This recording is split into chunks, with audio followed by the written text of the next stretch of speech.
To begin with, we'd like to introduce the background of the February 28 incident. Japan surrendered at the end of World War II in 1945.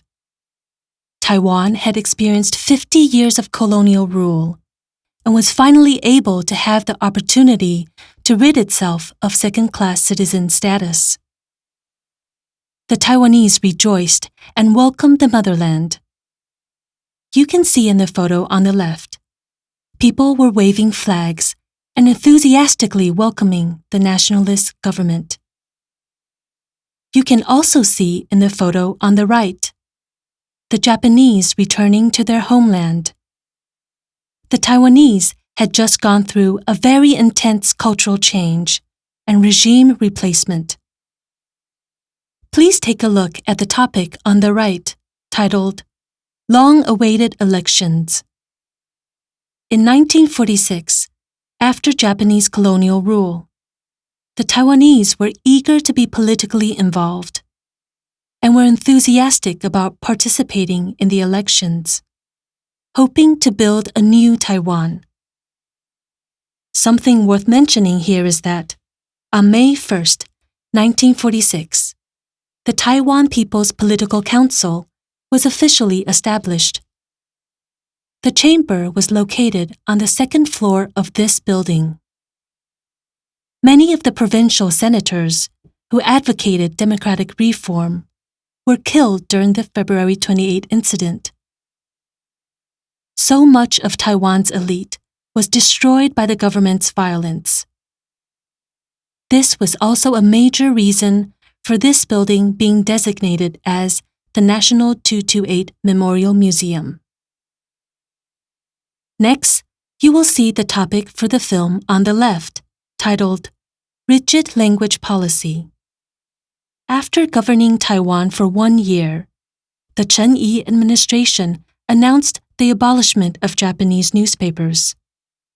As a result, many Taiwanese people who went through 50 years of Japanese rule became either illiterate or semi-illiterate, for they have never learned to read and write Chinese. Compared to the language policy of the abolishment of Chinese newspapers of the Japanese government, which began after 42 years of its colonizing in Taiwan, this language policy was evidently harsher. Those Taiwanese who experienced the February 28 incident also experienced two eras. The violence of two political regimes had been imposed upon them. The Taiwanese people had experienced the Tennoization, Kominka, during World War II, and the Japanese government attempted to get rid of the Chinese cultural influences from the Taiwanese in order to prevent the Taiwanese from leaning towards China on the battlefield. However, once the war was over and Taiwan returned to its motherland, the nationalist government viewed the Japanese influences in the Taiwanese as being enslaved, and therefore was determined to purge the Japanese cultural elements from the Taiwanese people. Next, let's look at the topic on the left, titled The Taiwanese Demand Full Participation in Politics. After returning to their motherland, the Taiwanese looked forward to running their own nation. However, there was only one Taiwanese person amongst the top officials in the Taiwan government general, and only 3 Taiwanese represented amongst the city and county mayors at the time. Clearly, the Taiwanese were still excluded from the circles of political power. Consequently, after the promulgation of the Constitution on January 1, 1947, Taiwanese political elites strongly advocated the direct election of county and city mayors. They were hoping to use the elections to bring an end to the government corruption and the monopoly of political power. The demand for direct elections became an important theme for political reform in the February 28 incident. The next topic, titled Corrupt Government and the Rice Shortage Crisis, became the major reason behind the February 28 incident.